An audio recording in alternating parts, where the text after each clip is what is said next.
Wild stuff. That was a long intro. Sorry. It was a long intro. Let's talk about electioneering. Adam says the city of Calgary has received the notice of a recall petition against Mayor Gondik.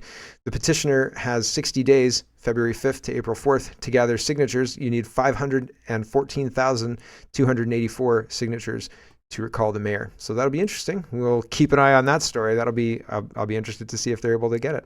PPC Bro says, Pierre Poilievre, what will the jail sentence be for people who purposely endangered people's lives, like mandating a vaccine while knowing the dangerous side effects, or will you ignore this question like you do every other important one? And Pierre Poilievre says, our conservative plan, reinstate jail, not bail for repeat offenders, bring mandatory minimum sentences for car theft, hit the brakes on car theft, bring home safe streets. So it's all electioneering, but this guy's got the same beef with Poilievre that I do. He does the Liberal tap dance better than the Liberals, right?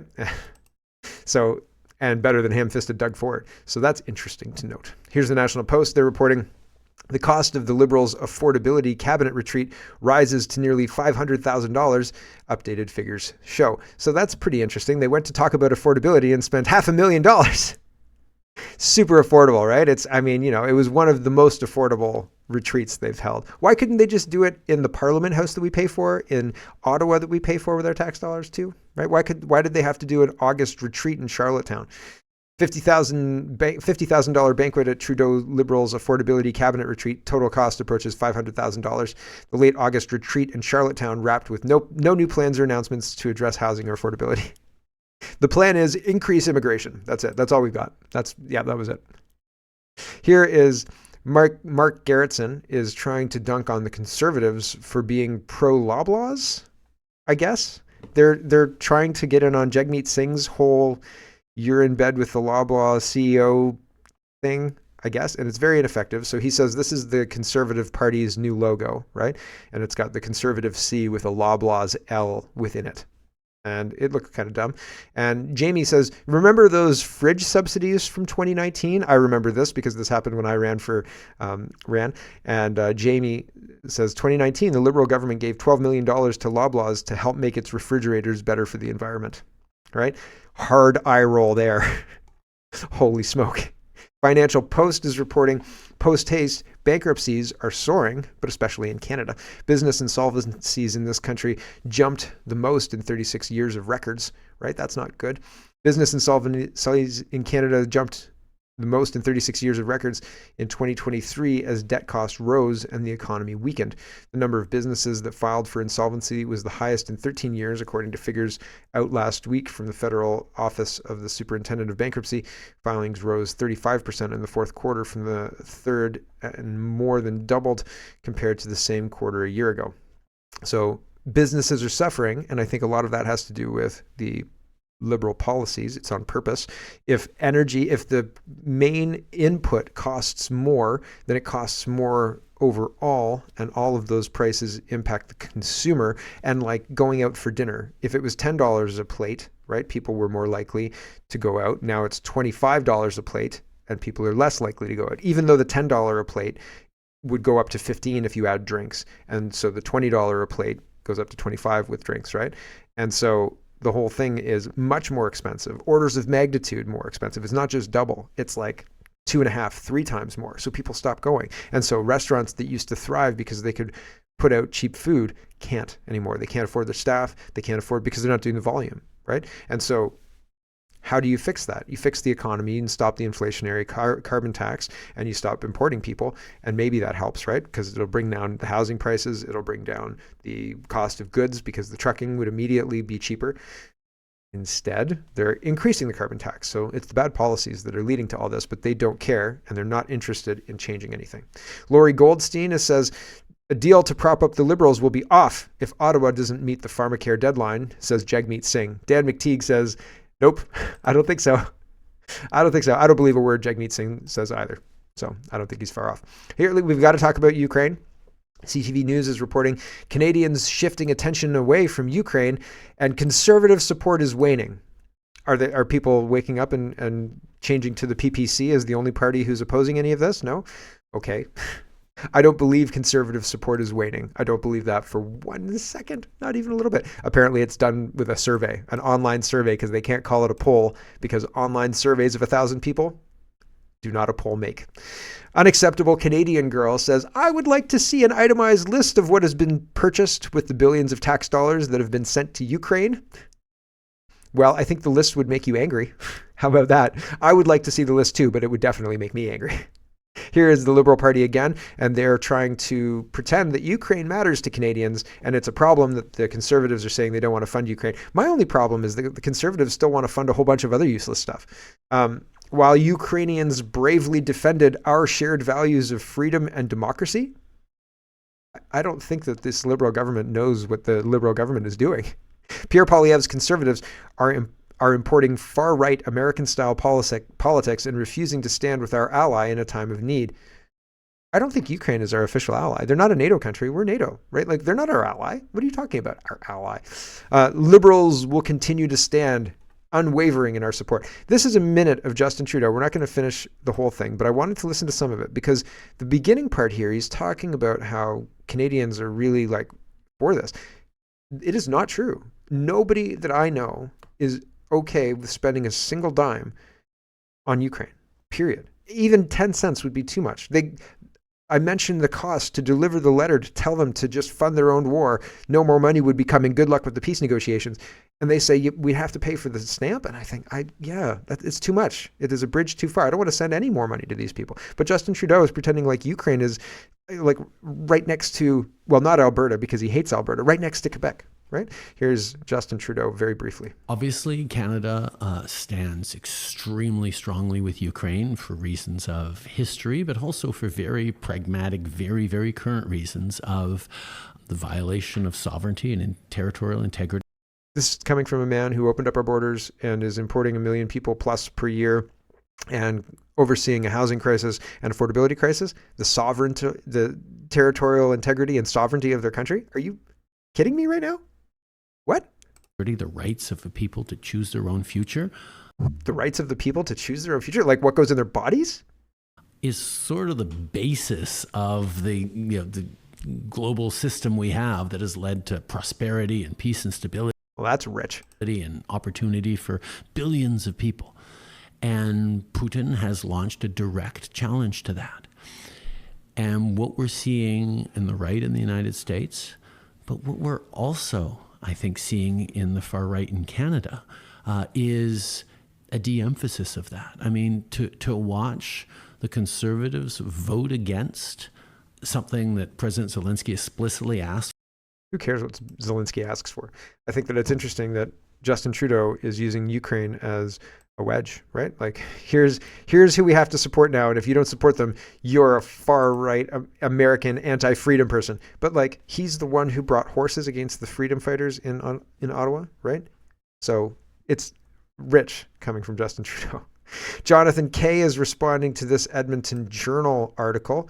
The Edmonton Journal article says 10 communities have been a part of Edmonton's history for more than 100 years. No joke. Honestly, if you're not watching this, you should look at it just because it's funny. On the left, they have a picture of teepees. On the right, they have a tent city in downtown Edmonton, maybe. Yeah, it's Edmonton. And I think that conflating these two things is probably very, very gauche. Like, that's probably very insulting. I think comparing the Indigenous First Nations people to people living in tents in a downtown city street, nah, I don't think so. I think that's probably not cool. Jonathan Kay says, articles like this make it more difficult to defend the Canadian media in its current bloated state. You've got a major city newspaper arguing in support of drug-addicted homeless encampments because, hey, look, more than a century ago, people used to use tents a lot. Are those tents? Those are that's not a tent. Like, they didn't go to the hardware store and get a tent, and maybe the one on the left there, right? But those are that's not what's happening on the left with the teepees is not the same thing as what's happening on the right with the tents.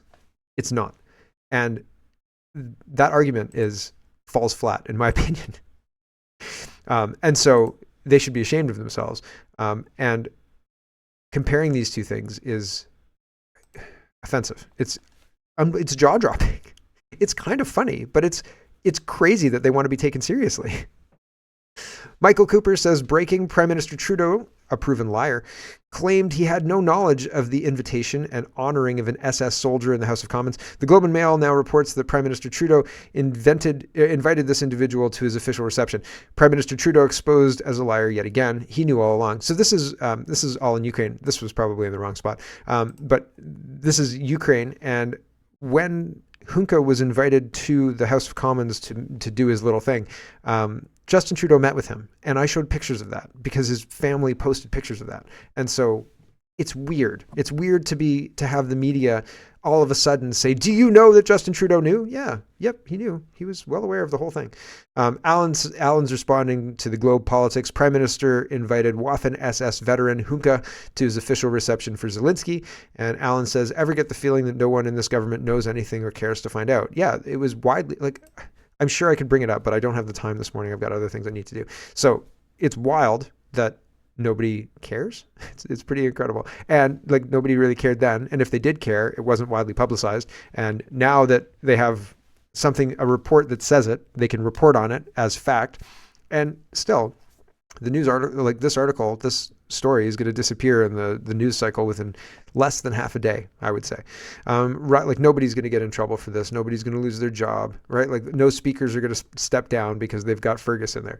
Ryan Garrettson says, imagine throwing a coworker under the bus like this, knowing full well that you were actually responsible for the Waffen SS invite. It's incredible just how easy lying comes to this man and how he doesn't care. So this is him talking about the speaker whose fault this was, but it wasn't. It was Justin Trudeau's fault. Here you go. The speaker was solely responsible for the invitation and recognition of this man and has wholly accepted that responsibility and stepped down. This was a mistake that has deeply embarrassed Parliament and the Speaker. So if the Speaker did it and he had to step down, if Justin Trudeau was found to have done it, does he have to step down? Robert Fife is reporting the same thing. This is the Globe article. Prime Minister invited Waffen SS veteran Hunka to his official reception for Zelensky. Yeah, and there was pictures of it, and we saw them when it happened. Justin Trudeau says, to make sure Ukraine can rebuild once it's won the war with Russia, it's not going to win the war with Russia. We're advancing the Canadian-Ukraine Free Trade Agreement. Ukrainians want it. Canadians want it. With today's vote, conservative politicians showed yet again they have no interest in supporting Ukraine. No, defund Ukraine in Ukrainian colors. And Dave says, stop claiming you speak for all Canadians because you don't. Most Canadians want you gone. Stop the money laundering. So people are waking up to this. And Melanie Jolie says, this weekend I had the honor to return to Kiev, Ukraine. My message to Ukraine was simple. Canada stands with you and we're not going anywhere. Thank you for having me. And there's a very tight hug between her and somebody. Who knows? It's probably not Trudeau. But it's probably this guy, Dmitry Kubla. Waste of money. She's the foreign minister and there is a war in Ukraine that we're heavily funding. So it makes sense that she would be there. But at the same time, there's no reason, what militarily does this help Canada at all? We don't have much of a military. We don't have much to offer them. The missile tracking software or hardware that we bought the United States to send them, I don't know, in 2022 or early 2023? Still isn't there, right? All sorts of crazy stuff. We're spending money like drunken sailors on a foreign country, having our representatives dress up in faux military attire, right, Mel Jolie, and going there and pretending that they're in a war or something like that, but they're not. They're just funding it. And it seems very, very like Wag the Dog. It seems like a show, right? And I'm not buying it. The show is terrible, and it's got way too much gender ideology. True North is reporting, let's talk about carbon taxes and things like that, because they're wasting a ton of our money in Ukraine, and it doesn't seem like anybody can stop that because they're just saying, we've got to spend more money on Ukraine. No, thank you. Here is Danielle Smith talking about the real issues of the electrical grid and people freezing in the dark. And I think that this is interesting. On one side of things, Danielle Smith seems to be full-throated, trying to get people to see the reality of the situation and, respond to the reality of the situation rather than the fictional construct that we're being forced to respond to, right? And climate change. and or in this case, or gender ideology in the other. And it's so weird how she can be so correct in one and so wrong in the other, right? Isn't that weird? It seems weird to me. Here's Danielle Smith talking about the clear and present danger a grid that can't create electricity or energy would be to Alberta. And I think that she's pretty accurate. Now, I'm not an electrical engineer. I'm not somebody who knows a whole lot about this whole industry or anything like that. So maybe I'm wrong. Like maybe she sounds plausible, but I'm incorrect in my assumption that she is because I don't know enough about it. But it seems plausible to me. So let me know if I'm wrong. But here's Danielle Smith about this. How did we get here? Like, how did we, in one of the most energy-rich nations in the world, how did we get to the point where we're asking Canadians to make a collective effort to conserve energy so we don't freeze? Are there any bankers in the room? Because I met with somebody who wants to build 1,200 megawatts of natural gas, and they want to do it with carbon capture. And they want to use the carbon capture to do enhanced oil recovery. And they've talked to their 3 bankers, and their 3 bankers have said, no, sorry, too much risk from the federal government. We're not sure what's going to happen there with the electricity regs. But if you want to build a solar project, we can fund you. So when I had to enact the Alberta Sovereignty Within a United Canada Act, it was because we may need to step in and de-risk those projects. It pains me to talk about having to set up a crown corporation. But if that's the only way that we can build reliable power, because of the uncertainty that Stephen Guilbeault has created with his ridiculous net zero electricity regulations, that's what we're going to have to do. I have now 41,000 megawatts of proposed power in the grid. Almost all of it is wind and solar. And I've got no natural gas in the grid. Fortunately, Capital Power is talking about working on small modular reactors, but guess what? They say that's not going to be implemented until 2035. So we've got a real problem. This is why when you see our signs and our advertising about no one wants to freeze in the dark in the middle of winter, it's not hyperbole. That's reality if we don't end up solving this problem. Yep. Hyperbole. That's like a hard E. Good job, Danielle Smith. Concerned Canadian says Stephen Guilbeault must resign. Just another list of highly incompetent cabinet zealots that are no longer relevant and candidly are destructive to Canada, says Danielle Smith. I agree. Here is Danielle Smith again. I would have to say I have a great relationship with those ministers who really celebrate industry in every part of our country. Unfortunately, Stephen Guilbeault is not one of them. Stephen Guilbeault, I had hoped that we'd be able to have a constructive relationship. And he's demonstrated that he's an ideologue.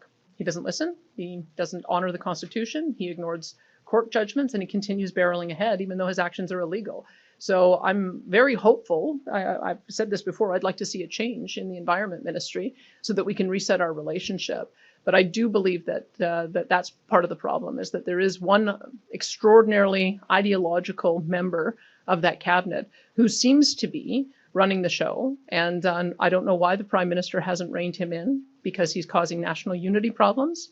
He's creating, I think, problems for them. If you look at the opinion polling and how far they've fallen in the polls, I think a lot of that has to do with the terrible policy that Stephen Guilbeault has announced.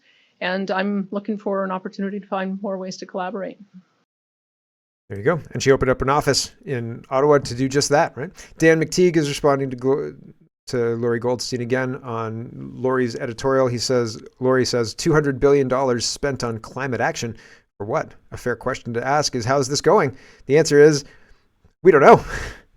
Dan McTeague says, money stolen from hardworking Canadians so they can sprinkle it around to pay for lobbyists, academics, opinion leaders, and charities to spin green lies that are now sinking Canadians and their governments fiscally and financially. And here's just a part of this article. Take the federal carbon tax, which the Fed say is crucial to reducing Canada's industrial greenhouse gas emissions to at least 40% below 2005 levels in 2030. How's that working out? Again, we don't know, because as Guilbeault responded to an order paper question by Tory MP Dan Mazer last week, quote, the government does not measure the annual amount of emissions that are directly reduced by the federal carbon pricing. Well, that seems incorrect. This despite simultaneously eliminating the tax will be responsible. This despite simultaneously estimating that the tax will be responsible for up to 1/3 of Canada's emission reductions in 2030. The latest government data, however, from 2021, since it reports emissions 2 years after the fact, says our emissions went up in 21 compared to 2020 by 11 million tons to 670 million tons from 659 million tons in 2020. To be fair, 2020 was an outlier year because of global emissions caused by the first year of the pandemic, which caused emissions to fall everywhere. However, in April 21, then Federal Environment Minister Wilkinson predicted Canada's emissions would continue to drop every year after 2020. We will see year-on-year reductions, absolute reductions, starting in 2020 through 2030, Wilkinson told the Globe and Mail. Turned out that was inaccurate when the government reported in April 23 that its 21 emissions were 11 million tons higher than in 2020. We won't know whether Canada's emissions in 2022 went up or down compared to 21 until April 24, and we won't know whether Canada's emissions went up or down in 2023 compared to 2022 until April 2025. That's a lot to not know when the government is spending $200 billion of our money on it. Yeah. Sure is. Sure is. You're not wrong there. Lion Advocacy says, let's move on to ArriveCan scam and things like that.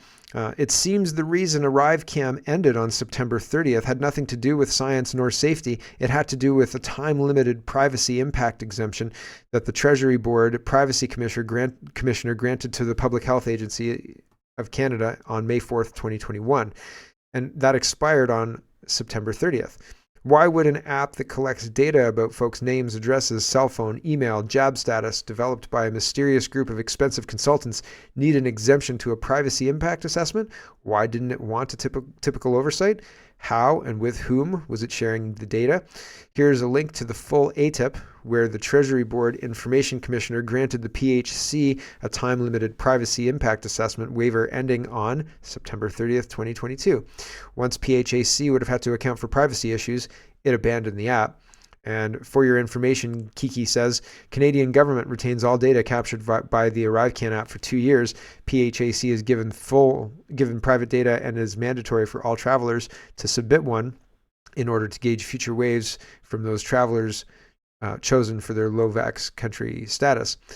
Is that legal? And there's one more thing, I think, in the ArriveCan thing to show you. Hold on. Here it is. I had to dig for it.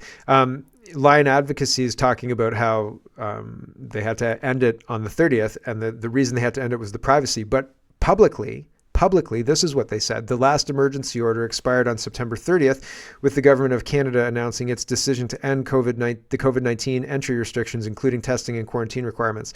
They attributed this decision to a number of factors, including modeling that indicated Canada had largely passed the peak of the Omicron BA4 and BA5 fueled wave, Canada's high vaccination rates, lower hospitalization and death rates, as well as the availability and use of the vaccine boosters, including the new bivalent formulation, rapid testing and treatments for COVID-19. So Lion Advocacy says, wow, they tried to claim September 30th, 22 was based on science and data. That's wild. So yeah, pretty crazy. They were trying to mislead, and they were misleading at a level I don't think most people understand or would believe. And it's hard to believe. It is hard to believe. I'll agree. Garnet Genius is talking about ArriveCan as well. ArriveCan Kangaroo Court faced with officials allegedly destroying emails and records related to the $54 million ArriveCan app. The government set up a bogus internal investigation, even though the investigator reports to senior officials at the same department that bought ArriveCan in the first place. What a sham process. I've talked about this before. We were talking about this when this whole thing came out, that the people who were complaining to the minister. The minister brought in the management they were complaining about to run the investigation. And those people got sidelined and not arrested, put off of work without pay and all sorts of stuff. There was consequences for certain whistleblowers. And so the whistleblowers who were trying to stop this management team from doing what they were doing and ignoring the rules and all of that stuff because they were saying this is wrong, got put in charge of cleaning up their mess. And did they clean up their mess? Well, they made sure that there was no more whistleblowers. Here's Garnet Genius about this whole thing. It's just a minute long. Here we go. Maybe the best way to go from that is to ask you, sir, about your own reporting chain of command. You have characterized your investigation as independent, but you're not independent, are you? You're part of the department. You're subject to the authority of the department, and you're movable, reassignable at any time. Is that correct? Of course, I do not have the independence of the OAG or the procurement ombudsman, for example, but I do have the space and time to conduct my work independently within the agency. Okay, you You would like us to believe that you have space and time to act independently, but substantively in terms of your role, you are not independent. There are no independent attributes about your role. And you even told us that you're informally providing information to your superiors at CBSA on an ongoing basis. To wrap up, you are not an independent investigator. You are their investigator, subject to the authority structure within CBSA. Do you think that compromises the integrity of your investigation? Very, very brief answer, please.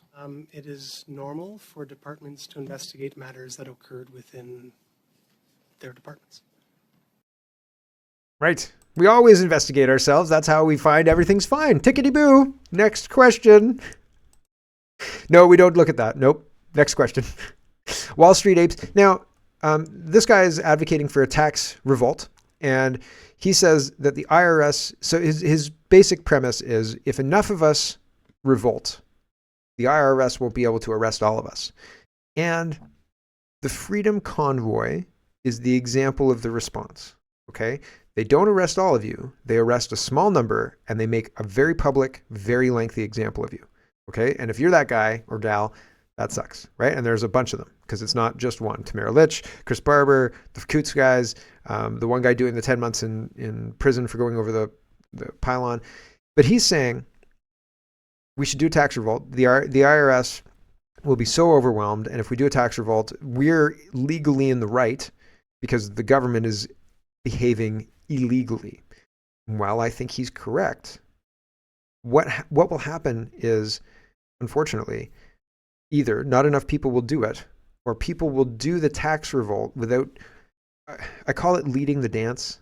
So if you do a tax revolt and you're expecting a response from the government, but they don't give you the response that you want, they'll ignore you, right? Then you think, I've done my due diligence, I've notified the government and they didn't respond, so that's on them. And then they'll wait till the day before you lose your property and then they'll come and arrest you. You know what I'm saying? They play dirty. And so you have to be leading the dance, because if you let things sit, if you don't actively engage with it and lead the dance, then they're going to show up on your doorstep and take your property because you haven't paid taxes. That's what's going to happen, right? And it's going to happen in Canada and the US, whatever, and they play dirty and people don't understand that. So like, while I think a tax revolt is a good idea, there are unintended consequences, because what happens with the tax revolt is there's a big, and especially the kind that I'm anticipating or thinking of, because if you do a tax revolt in a municipality rather than like a federal one, you have a much more likelihood of catching fire on it. You have much more likelihood of changing something in the local than you do in like national or even provincial.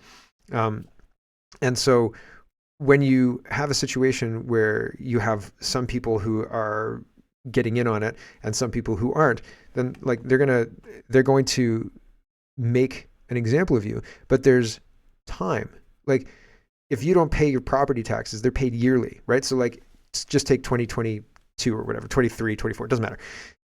You'll get a property tax bill in like April. And if you don't pay that, you'll get another property tax bill in August. And if you don't pay that, you'll get another property tax bill in December. Now you're not late. You may be say, like, it may say you're late, but like if you pay all of it in December, then no harm, no foul, everybody's fine. You may spend a couple extra bucks for processing payments or something like that. It depends on the local rules, right? But if you ignore the December one, now you get another property tax bill in the next year, right? That's got all of last year and the new one.